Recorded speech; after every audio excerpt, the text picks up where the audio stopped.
Hi, welcome to the Refugee Welcome Collective Lunch and Learn series. In these sessions, we aim to bring interesting and timely information to you, supporters of refugees. Whether you're a volunteer, community sponsor, resettlement agency staff, a local advocate, or just someone who's interested in learning more, we hope that you enjoyed today's session, Self-Sufficiency and Empowering Refugee Clients. Refugee Welcome Collective collaborates with partners to provide in-depth training programs, weekly learning sessions, resources, and on-demand technical assistance for sponsors, practitioners at resettlement agencies, refugees paired with sponsors, community and institutional partners, and others to support quality community sponsorship programs across the United States. Just some housekeeping. As a reminder for everyone joining the call today, there is a control panel in your upper right-hand corner that will allow you to submit questions through the questions box. There will be ample time at the end of the webinar for Q&A. Everyone on today's webinar is automatically muted. However, if you have any tech issues, please raise your hand through the control panel or submit a question in the questions box so we can try to assist you. Additionally, the presentation, any resources, and a recording will be sent out to everyone following today's webinar. That brings us to today's presenter for today. The presenter is myself. My name is Derek Feldman, and I am the Senior Community Sponsorship Technical Assistance Associate with Refugee Welcome Collective.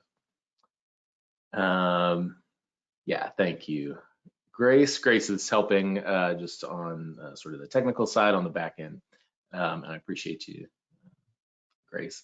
So today we're going to be talking about self-sufficiency and how to work with clients, how to empower them to reach those self-sufficiency goals. Today we're going to define self-sufficiency, and we're going to learn how it relates to refugee resettlement.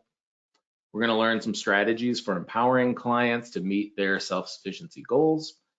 And you're going to understand common self-sufficiency goals in refugee resettlement through specific core and wraparound services. Go on to the next slide.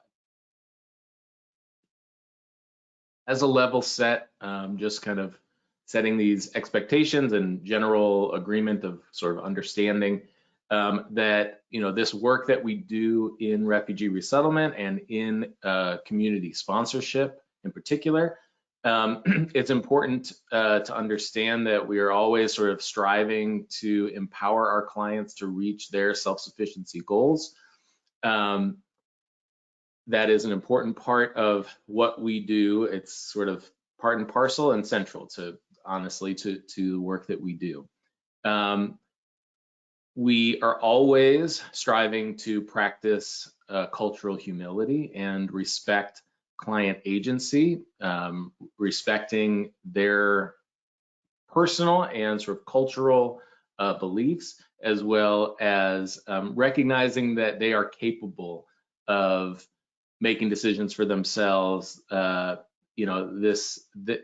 Very often our clients who are refugees, newcomers, have had limited their ability to make choices about where they could stay or what they could do.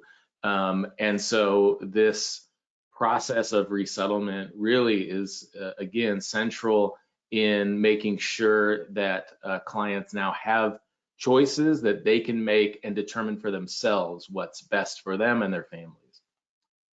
Also, general sort of agreement here and making sure that we're all sort of operating under the same assumptions about the importance of checking with the resettlement agency that you're partnering with for additional training, additional guidance, recommendations, specific tools to help empower the clients that we're working with to get certain services completed or to meet those self-sufficiency goals.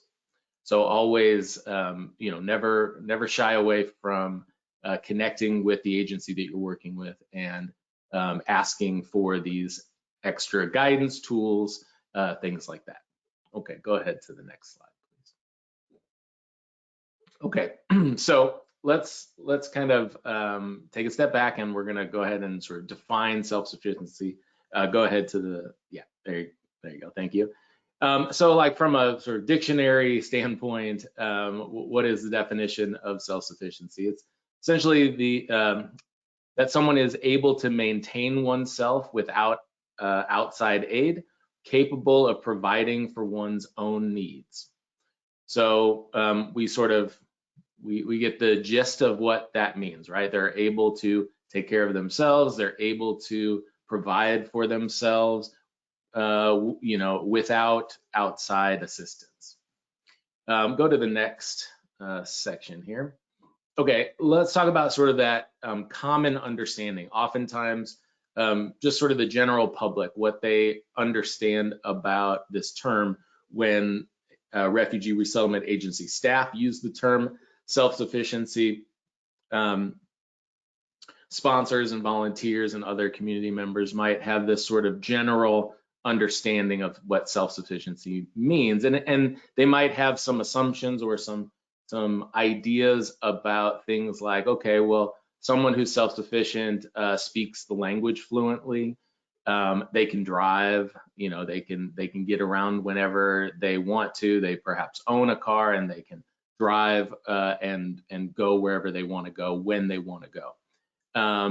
That they have a job, that they can pay all the bills on their own without assistance, that they have money for savings for things in the future or for emergencies or things like that. Again, not relying on any sort of assistance. So this is sort of the general sort of understanding. But yeah, I want to talk a little bit about sort of moving towards a more holistic understanding of self-sufficiency, especially within the context of refugee resettlement in the United States. So that sort of basic understanding of that someone just doesn't need help, they can do everything on their own without any support.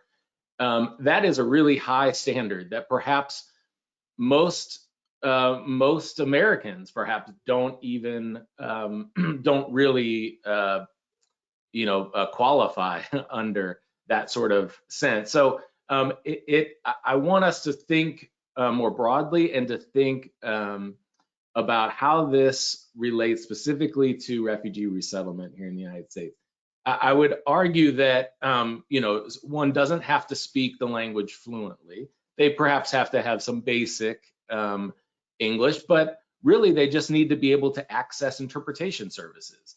That is a way of being able to communicate and be able to make their own decisions and influence, other people in a system or whatever to complete whatever paperwork might need to be completed, that kind of thing. So if someone can access interpretation services when they need it, that is a form of self-sufficiency that maybe doesn't, fit that sort of ideal mode of being able to speak fluently in this country. Instead of, has a car and can drive anywhere they want, but, perhaps having access to public transportation or other ride shares, being able to take a taxi, an Uber or a Lyft or something like that. Do they have reliable transportation of some kind? Can they access that transportation? Do they know how to use it? Do they know how to, get around in case of an emergency? What can they do? Those kinds of things. Again, doesn't necessarily require having a car and personally being able to drive anywhere, but that they have access to these other things. Again, instead of, just has a job, has income and or can access community services that might help, especially in terms of an emergency. Do they know how to access those other services? And can they do that? Again, can they pay bills and access other community services, especially other emergency services as needed?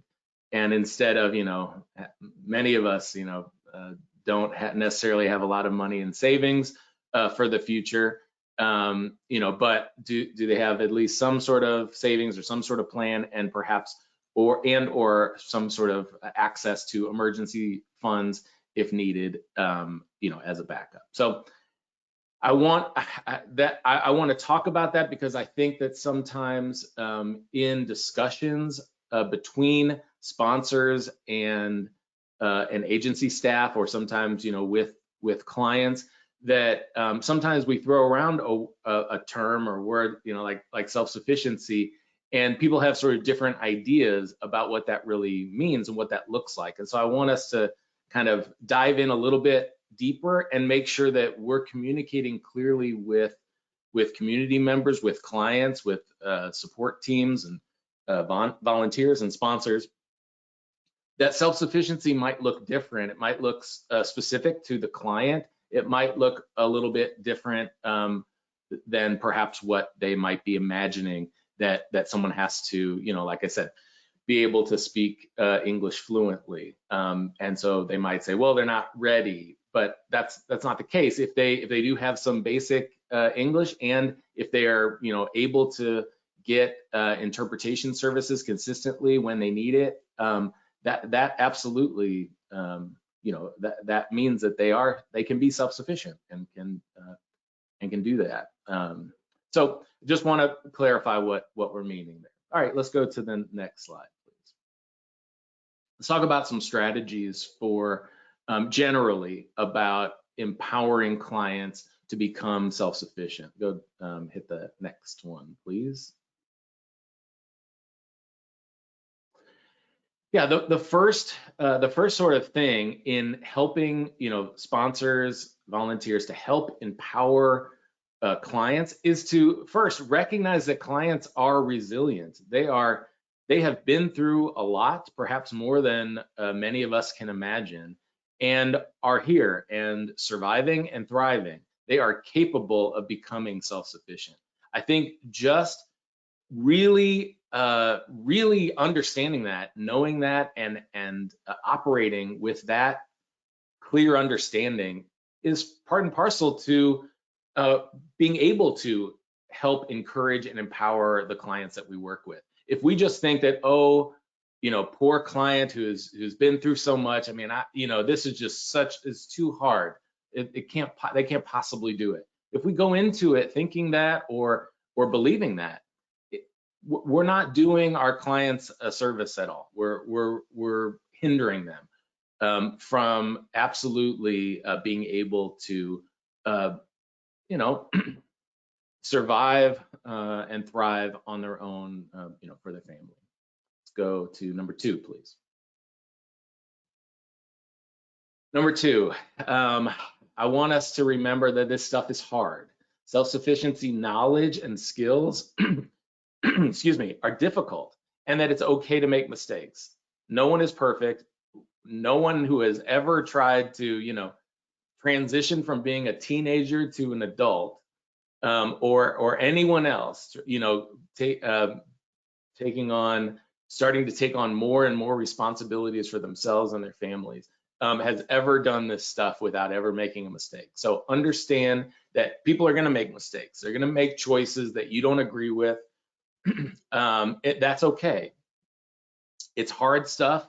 We learn from mistakes, and sometimes we have to, experience our sort of natural consequences of making mistakes, so that then we can learn from them and do differently later. So just let's understand that, and let's accept that, no one's going to be perfect in this. We're going to encourage each other to do the best that we can. Go ahead to number 3. I want us to clearly center clients as the ones who are best suited to make decisions about their own lives. Perhaps I feel like myself, as a volunteer or a sponsor who lives in the United States, has lived here my whole life, that I understand about some choice about whether someone should go to college, or whether someone should go to work, or whether or not they can send this amount of money back to other family members overseas, or whether or not they should just accept taking public transportation or try to work on buying a car. Perhaps I think I know best, given their situation, because I understand the whole culture and everything around that. But that is not going to be helpful in terms of really empowering clients to become self-sufficient. They are the ones who are best suited to make decisions about their own lives. And we can provide information and we can say, here's a possible consequence if you make this choice compared to this. But in the end, they have the full context of their own lives and of their family and their decisions for their own lives. And so we are there to give information, and then if someone makes a mistake or falls, then we're there to pick them up and say, all right, well, let's get back to it and make a different decision next time or what have you. That's life, and I just feel like that's a really important thing to make sure that we are centering clients and their lives, their decisions for their own lives. Number 4, thank you. Let's focus on scaffolding skills and skill building. When I'm going to show you we're going to dive into more examples of this when it comes to specifics. But generally, think in terms of, it doesn't usually just take one skill. And we'll talk about, let's talk about, for example, being able to call and set up a medical appointment for oneself. So that is like one thing that someone might have to do, to call and set up a medical appointment for themselves. Well, there are some steps along the way in order to get to that point, right? First of all, you need to understand the phone, understand the phone numbers, how those work, whether or not you need an area code when you're calling or something like that, who to call. So do you know who exactly to call? And then if you need an interpreter, how do you ask for an interpreter on the phone? Or is there a different number, or do you need to have an interpreter ahead of time? There are sort of small steps all leading to this one. Do you have a calendar, so when you finally do make that appointment that and you'll remember exactly when that appointment is happening? So there are other sort of scaffolding skills, other skills that need to be in place on the way to sort of that bigger skill. So I want us to always think about the smaller steps that you might need to do to help someone get to that bigger skill. Next one, number 5, please. As I kind of mentioned earlier, utilize additional supports, including other community members. If there are specific programs in place in the community with the agency, are there specific tools that someone has created, like all the information that you might need to take with you to the DMV if you're going to get a state ID? Perhaps someone's already listed out all the stuff and the information that you need. So, utilizing those tools, utilizing other members who know. So like if you yourself as a volunteer or sponsor don't know how to use public transportation, perhaps you've never had to use public transportation. Well, first, either teach yourself, ask someone else in your community who does know how to do that to participate, to help teach you so that you can teach someone else, that kind of thing. Number 6.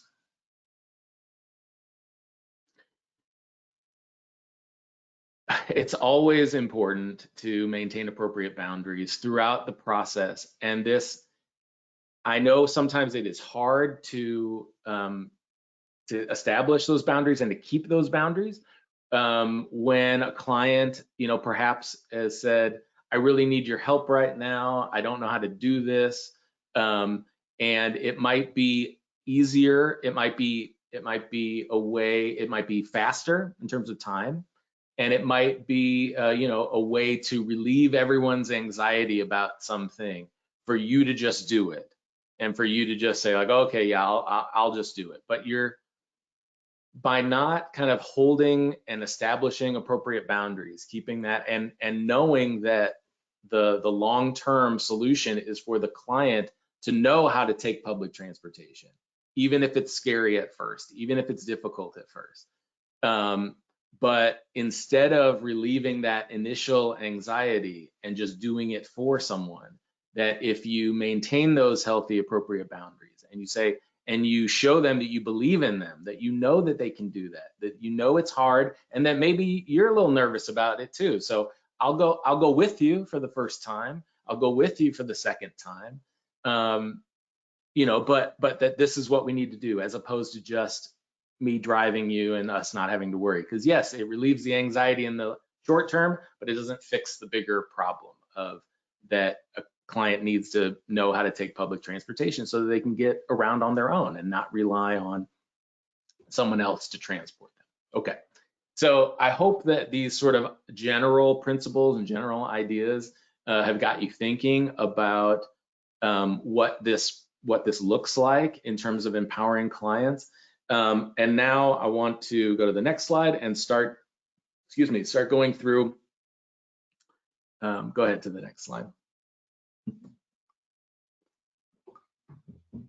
Start going through some common self-sufficiency areas like housing, language or English, obviously in the United States context, transportation, employment, school or daycare for kids, and banking or bills, dealing with bills. So we're going to go through them, and we're going to kind of dive in a little bit deeper into each one. So when it comes to housing, some specific core services that relate to housing, like secure, decent, safe, and sanitary housing, provide furniture and household items, conduct the housing and safety orientation, and the next day home visit. These are all specific, core services that may include sponsors and volunteers. It may also obviously include staff members. There may be some sort of collaboration between staff members and volunteers or sponsors to get these core services done, but they all relate to housing in general. Some other sort of specific wraparound services that are related to housing, like setting up utilities, setting up the Wi-Fi, access to mail, making sure that clients understand how to get to their mail. The housing and safety orientation has to do with things like, knowing how to lock their doors, understanding what a smoke detector is and how to change the battery if needed, how to turn on and off the oven, all of those kinds of important things for them to feel safe and secure in their home. But let's talk about some specific housing self-sufficiency goals. Usually there's sort of the general goal of having some sort of permanent housing established. And that usually means like they have a signed lease and that perhaps that lease was for a year, as opposed to temporary housing, living in a hotel or an Airbnb for a short time or something like that. That someone has permanent established housing is sort of a goal of self-sufficiency. That they understand how to pay the rent and utilities. So they understand how exactly to pay the rent and how to continue to have, heat and AC and water and things like that by paying their utility bills. That they understand sort of rental leasing in general, that they perhaps are starting to understand home ownership and, or at very least sort of understanding the idea of ending and starting utilities, as well as like being under a rental lease. So they understand, okay, so we originally signed a lease for a year and then now it's getting close to the end of the year. What do? We can either re-up, we can either, sign that lease again for another year, or we need to find another place and sign a lease there. Again, knowing how to stop those utilities, start utilities in a new place, perhaps, things like that. These are housing related self-sufficiency goals. And then again, understanding how to send mail, how to access their mailbox, how to send mail when they need to. So those are some sort of general housing things. Let's go on to the next one. Language, obviously, really important, specifically English here in the United States. One of the core services is English language program enrollment. So something like getting signed up with an ESL class or something like that, so that clients are working towards picking up English. It is an important part of becoming self-sufficient.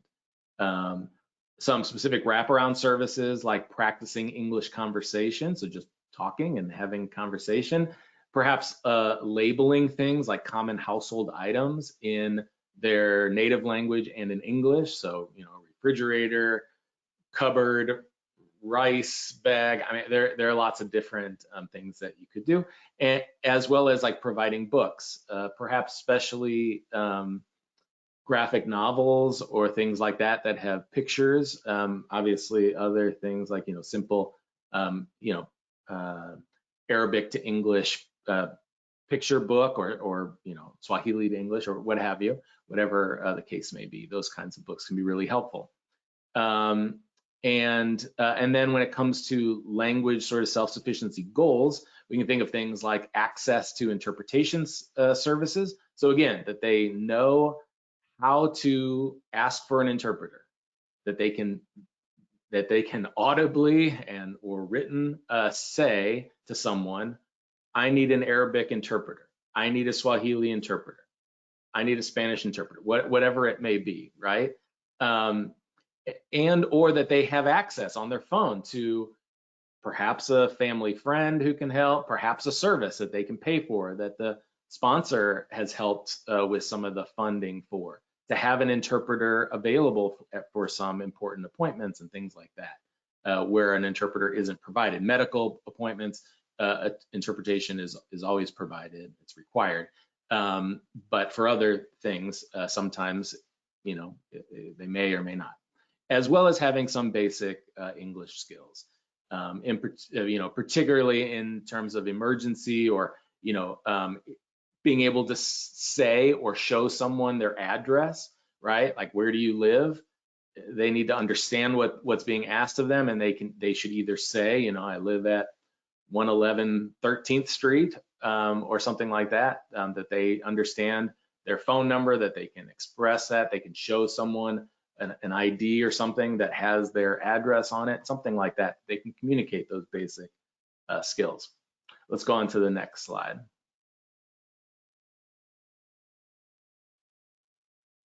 So transportation is one of those, we can sort of dive in a little bit deeper, especially in terms of the scaffolding skills and skill building as we go. But essentially, one of the core services like provide transportation, but some of these wraparound services like provide public transportation instruction, perhaps driver permit or license instruction, instruction on how to access, other things like rideshare, taxi, Lyft, Uber, these kinds of things. And that transportation self-sufficiency goal is essentially that the client has consistent access to transportation, public transportation, and perhaps other sort of ride shares, taxis, things like that, especially in case of an emergency, or things, if they need to get around when the bus is not running later at night, earlier in the morning, something like that. So this isn't, transportation is really one of those examples. Let's take, provide public transportation instruction.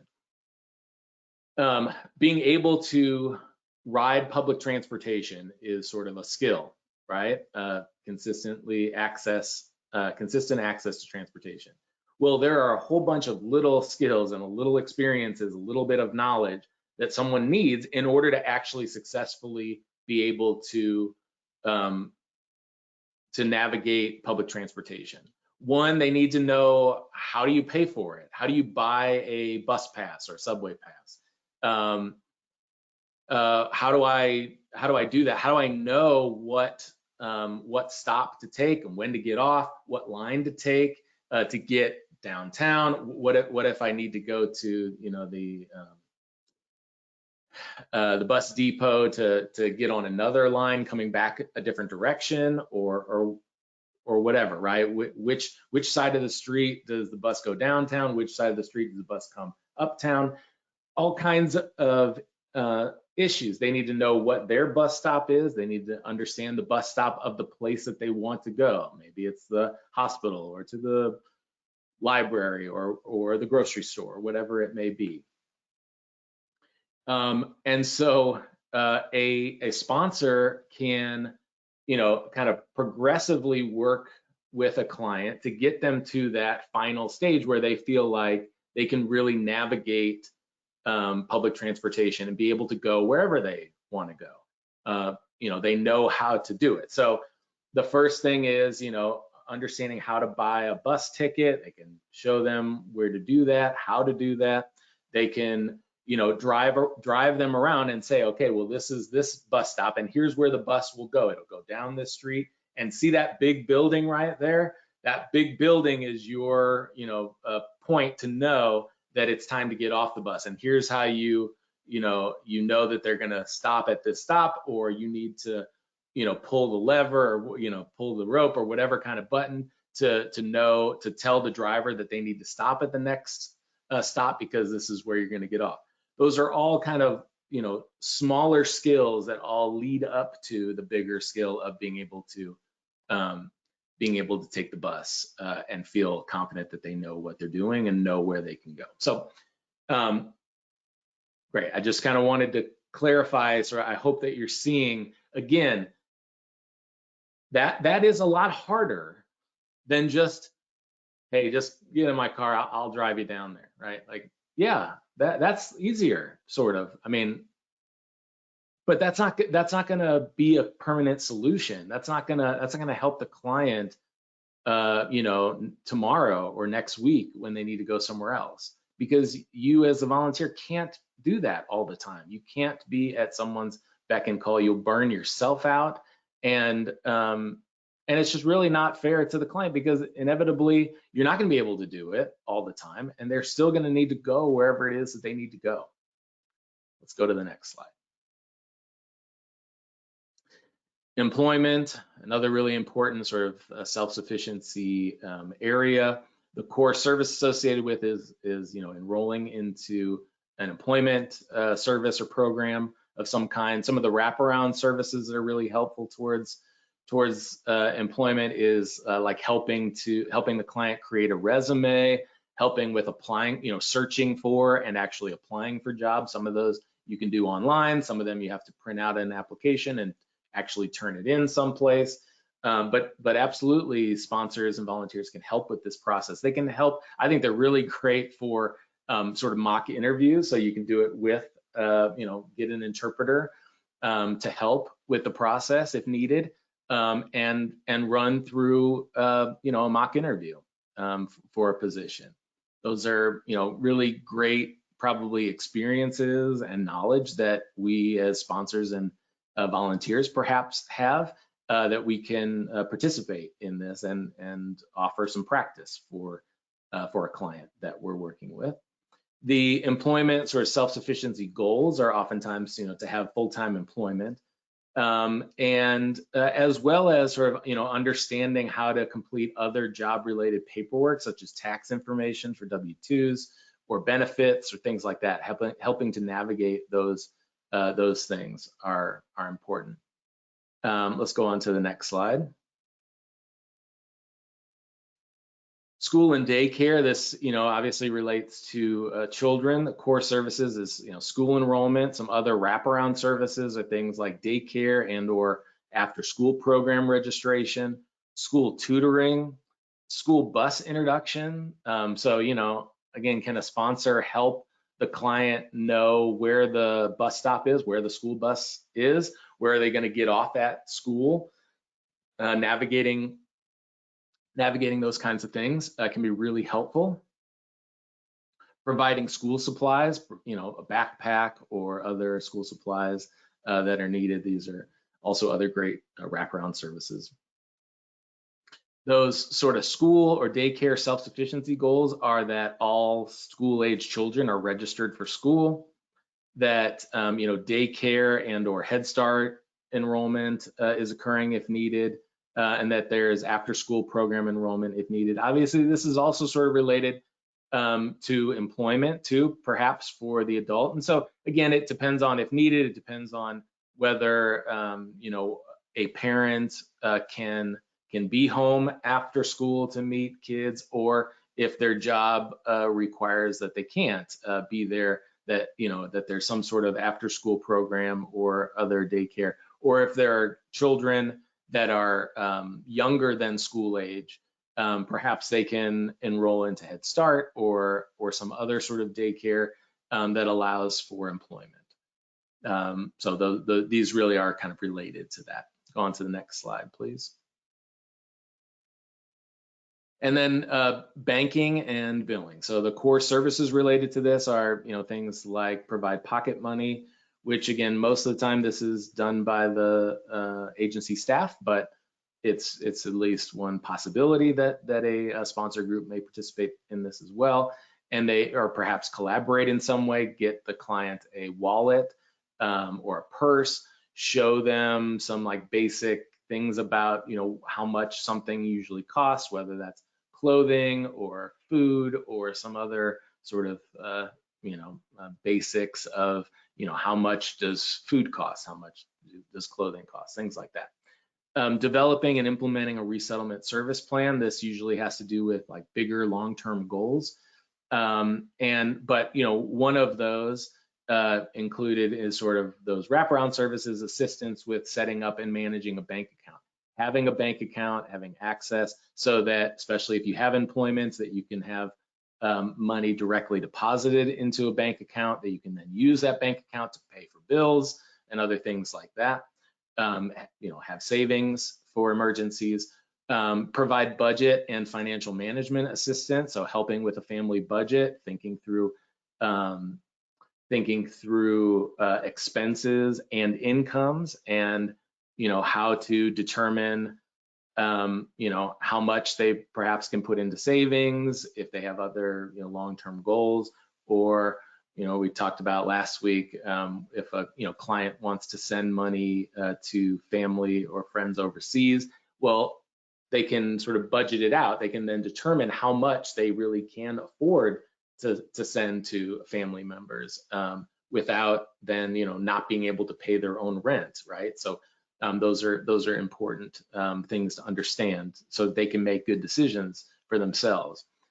Instructions on how to pay for bills, whether someone needs to buy a money order, whether they can use a personal check, whether they can pay it online, whether they can call and use a debit card, how to use a debit card, all of those kinds of things. Connecting with emergency community services, perhaps in case of an emergency, if in the middle of winter, if they have a really high heating bill, they might qualify for heating assistance or something like that based on their income.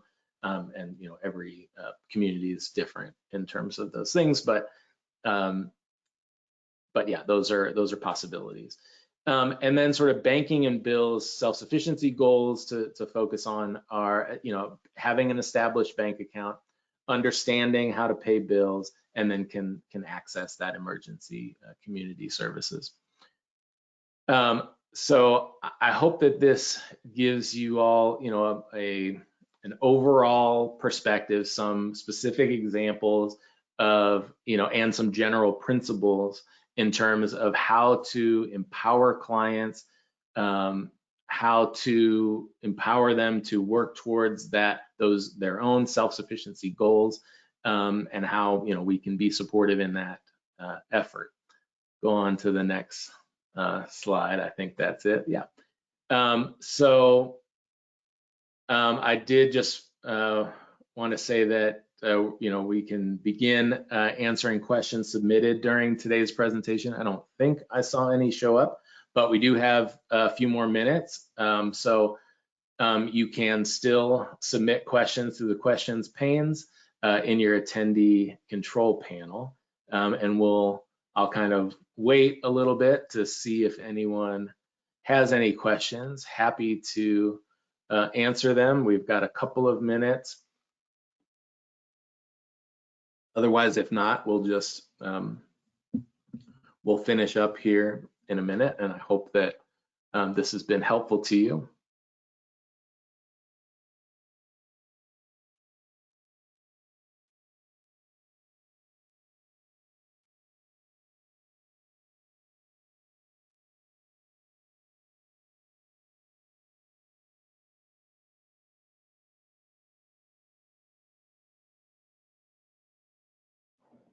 Yeah, I don't see any.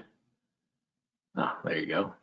As soon as I said it. Thank you. Yeah, they just say thank you so much for the great reminders, and yeah, so good. I hope that this feels like a reminder to you that you know this stuff, you understand it, and that and that this can just be, something that you look at for some additional inspiration, but also just sort of, additional focus on stuff that you already know and you know how to do, and you know how to kind of share with between staff and sponsors, and these, I hope also this sort of general principles of how to empower clients with some specifics and some specific self-sufficiency goals throughout those sort of different categories. Yeah, so thank you. I hope it was helpful to you, and I appreciate that. Is it possible to get a copy of the slides? Yeah, sure. Yeah, I'll send a copy of the slides in the follow-up email. So as long as you were registered for this, I'll include these slides in there for everyone. And then it's also, there's a video, so it'll be recorded and you'll have access to that as well. And you can feel free to share it with other people. Yeah, thank you, appreciate it.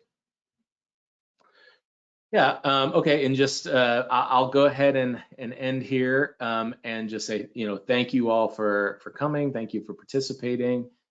And if you have a minute, we really appreciate feedback that you can give us. I think Grace put it in the chat as well, but here is a QR code. If you use your cell phone, take a picture of it, it'll take you to just a quick survey. It just asks for some feedback about, what did you like about today's session? What can we improve on in our presentations?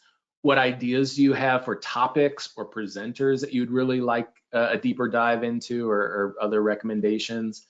Those kinds of things. Really helpful to us so that we can continue to provide the kind of information that you are interested in and are in need of right now. So again, just wanted to say thank you again. Excuse me 1 second here. Yeah, so thanks again to everyone for attending today's RWC Lunch and Learn. You'll receive a follow-up email with a link to view the recording for today's webinar. And on behalf of Refugee Welcome Collective, thank you for joining us, and I hope you have a great rest of your day.